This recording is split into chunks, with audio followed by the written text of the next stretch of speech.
Hey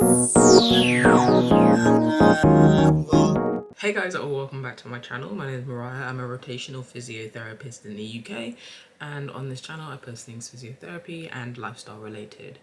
Today, as you can see from the title, I'm going to talk about how to start wedding planning and just some things that we did. If you don't know, I got engaged in August to my fiance. We've been together for 4 years now. So yeah, if you haven't seen the video, I will tag it above. I think it's on either one of the sides basically. I'll tag it above so you can check out my reaction. Long story short of it, he proposed while we were in Canada in August after I finished uni, went on a graduation trip to Canada, and he asked there. But yeah, get a quick peek of the ring. There we go, got there in the end. You got that, really nice, really lovely. Anyway, so I get asked there. Obviously, once you get engaged, you've got to think about the wedding planning process. And it seems like a lot, because it is a lot and it is expensive. But one thing that helped is when we got back from Canada, my sister-in-law got us these two books. This one's a wedding planner, and this one's like a bucket list planner. So obviously right now we're using the wedding planner one, but the bucket list one is like, you put things that you want to do throughout the years of your marriage, like this is your time together, and you put like memories from your wedding and memories from your honeymoon in there as well. So that's really cute. And in the wedding planner, so helpful. Like, I want to keep it as like a memoir type of thing. So most of the planning we're actually doing digitally, because I don't want to just write in pen in here and then make it look all messy. Plus I have the better handwriting out of the two of us. So it makes sense that I write in it, and I am better at keeping hold of things, so I have a hold of them. Anyway, but in here, you got like nice little gold pages on there, so nice and cute. But in here, you got like your little contents page, and this wedding planner goes through like big day, venue, wardrobe, guests and gifts, special touches, happy ever after, etc. Those are like the main chapters of it. I need to sneeze. Oh, oi, oi, oi, oi, oi. Oh, excuse me. But yeah, so the wedding planner like really helped us decide, okay, like what are the things that we're going to need to think about, because I feel like, I don't know, maybe I'm just naive, and because I wasn't really a person who like planned it from a young age, I wasn't sure of everything that it entailed. I assumed it would kind of be like, oh yeah, this, that, little things, but that book really helped like address things. I was like, oh, I didn't even think about that, like how much that's gonna cost. Anyway, I'm gonna break this video down into little sections. So first section is get yourself a wedding planner. Very helpful. You've got a lot of free digital ones online, or you can get a cute little one like this, or Amazon has really good ones as well, from what I've been seeing and that other people have been saying. So you can go about it like that. Or get yourself a physical wedding planner, like a person to be a wedding planner. For me right now, it really helps that like I have a friend who got engaged last year as well, and they're getting married this year. So we're kind of going through the process together. Like, yeah, they're ahead of me, but it's nice to be able to bounce off ideas and be like, oh, okay, they thought about that. Maybe I should think about this as well. Like, things like that is very, very helpful, having someone else go through it at the same time. But anyway, past that bit, the one other big thing, obviously, you need to talk about before you even go anywhere with it is budget.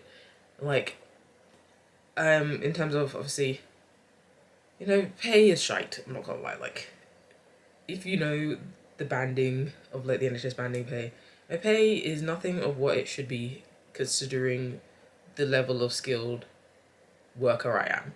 But that's cool. That's something you have to bear in mind. Like, okay, what outgoings do I have currently? Like, I have to pay for my car. I have to pay rent, food, obviously, then petrol because I commute to work, and like stuff like that. You have to think about that, and then whatever's left over obviously is yay wedding budget kind of thing. So really sitting down and being realistic about like what you can afford, not just what you desire to have. I think like what's realistically in your budget before you even start looking at venues, because last thing you want to do is get overwhelmed and like really happy with things, and then realize, oh, actually I can't afford it, because then you're just going to put yourself in an awkward position. But budget definitely talk about budget. What we did is we opened an Excel spreadsheet, and I took the sections from the wedding planner down, and I put an estimate cost of how much things would cost. So I had a rough idea. Or if it's not estimate cost of how much things would cost, just estimate how much money I'm willing to allocate to something like that. Like, for example, if you don't know me, but personally, I'm allergic to egg. So I don't eat cake. So for me, cake is not a top priority. For me, I'm like, I'm not spending stupid money on a cake that I'm not even gonna eat. Like, I understand obviously it comes up, like other people will eat it and everything, but I'm kind of just like, I would rather spend that money elsewhere. Whereas like I'm willing to spend more money on a photographer and a videographer, and like we'll get into that about more into that stuff of things. But beyond budget, another big thing that you want to think about is where. Like, where do you want to get married? I'm from London. Daniel, my partner's from outside of London. Where do we want to make this happen?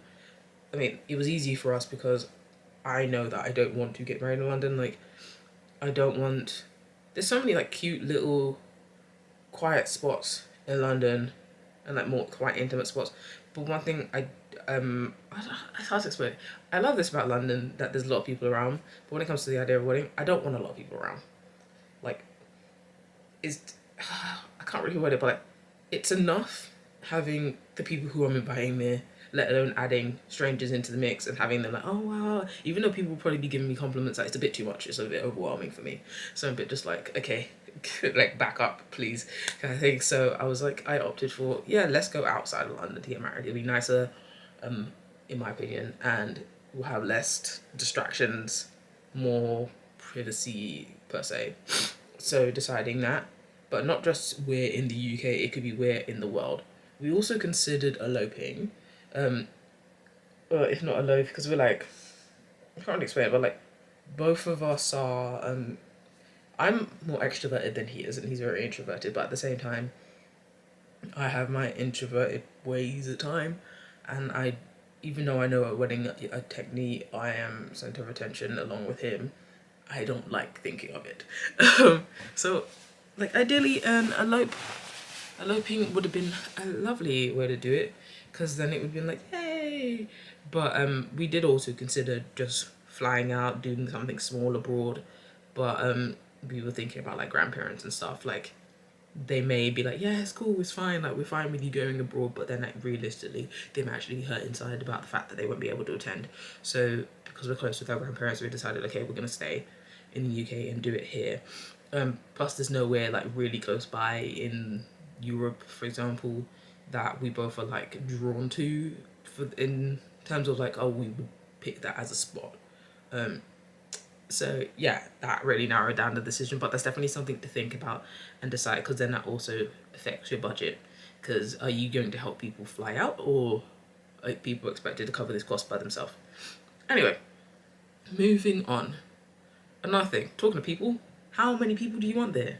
Are we talking small, little, intimate thing? Are we talking like 25 people? Like, or are we talking like a pandemic wedding kind of thing, where you have way less than that? Or are we talking like a medium-sized wedding between 70 and 100 people? Or are we talking like big wedding, 100 plus? There's things that you really have to think about. Like, I have a big family, and he doesn't have a big family in comparison to mine. But am I going to invite everyone in my family? No. But if I did want to invite everyone in my family, it would push us over 100 people, most likely. So yeah, and you have to think about that as well. When it comes to people, you've also got to think about, are we giving people plus ones? Now, some people say my opinion on plus ones is a little savage, but my opinion on plus ones is, depending on who you are and depending on who you're bringing, will depend on whether you have the plus one. Because the way I see it is like, one, you're not going to bring your Tinder date along. Two, if I don't get along with your partner, they're not coming. I'm not feeding anyone for free. Three, because I'm like, end of the day, it's coming out of my pocket. I'll be paying for it. I need to like who's going to be there. Plain and simple. Like, it is what it is. And if people don't like it, that's on them. And then another standpoint I have is that if you get to a point where you're giving everybody plus ones and you're not getting restricted with it, it's going to get out of hand. And I wouldn't want that day to be the day I'm meeting people for the first time, unless it's like someone specific, like, oh, my friend, you know, I've never met their partner, but I've spoken to their partner over X or whatever, like something like that. But like they've been together for years or they're married or whatever. I'd be a bit more like, okay, cool, calm, like, you know what I mean? But I just don't want it to be like a, I don't know if I'm making sense, but yeah, that's my standpoint. Anyway, Daniel's a bit more chill about it, with people having plus ones. But we've come to times where like I'm like, okay, well, not everyone will get plus one. Some people will get plus one because I'm aware of who their partner is, or like who they most likely would bring, kind of thing. And I don't think, I also feel like lately a lot of people offer the option of plus ones because they fear that people won't attend if they didn't have somebody else there with them, which I'm kind of just like, okay, cool, kind of thing. But we are mindful of that. Where we are getting married isn't, it is a place that like if you want to have someone there to travel with you late at night, it's I get it. Basically, that's all I'm gonna say on that side.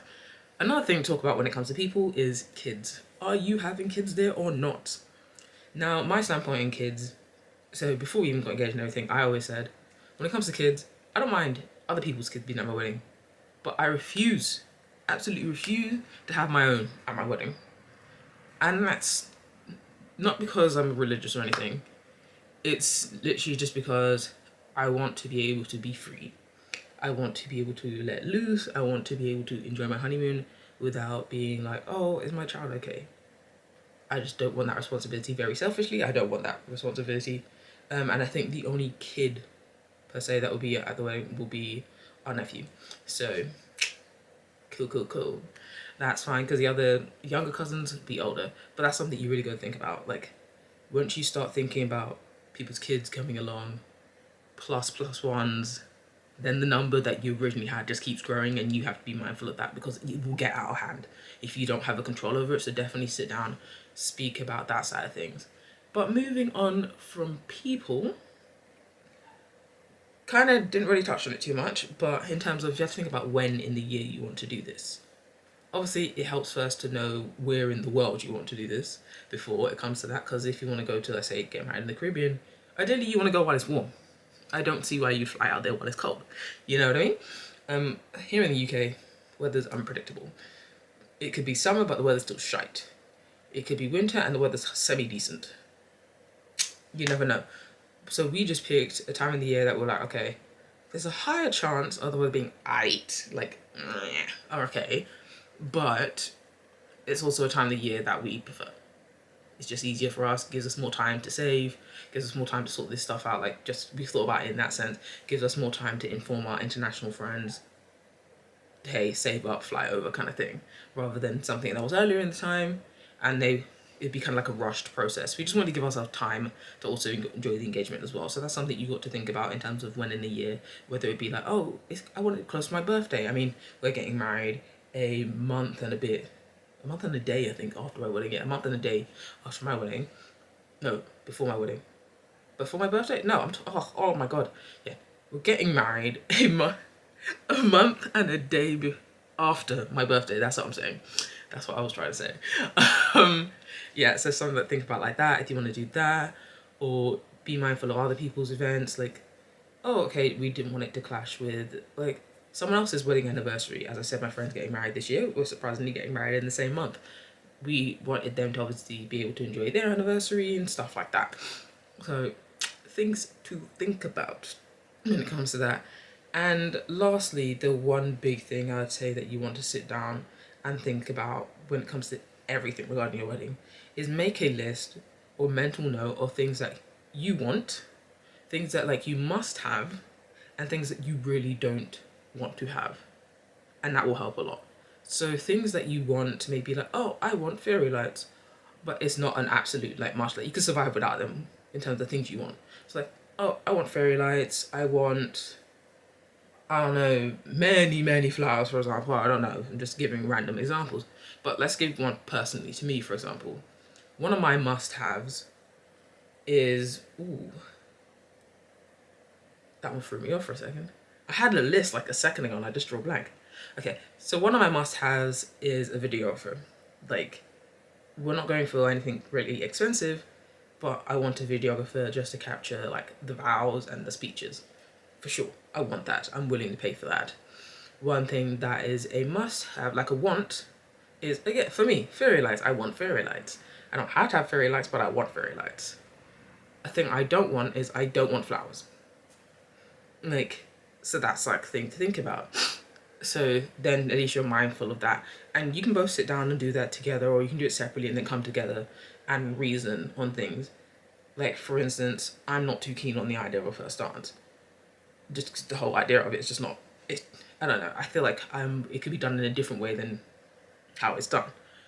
Whereas Daniel leans more to, I want one. We'll probably come to some middle ground on that. So, and things like that. So I think it'd be helpful to sit down and do that. And I know other people have done it in different ways. But that's kind of things that you need to get started on, because I could go on for a while about things that you need to think about, but the list would be too long and I don't want to overwhelm you guys. But happy planning. And if you're not planning yet and you're just trying to get tips for the day when it does happen, good on you. I wish I did a similar thing. But yeah, I'll catch you guys in another video. Hope you enjoyed this one. Give it a thumbs up and keep an eye out for the next wedding series video.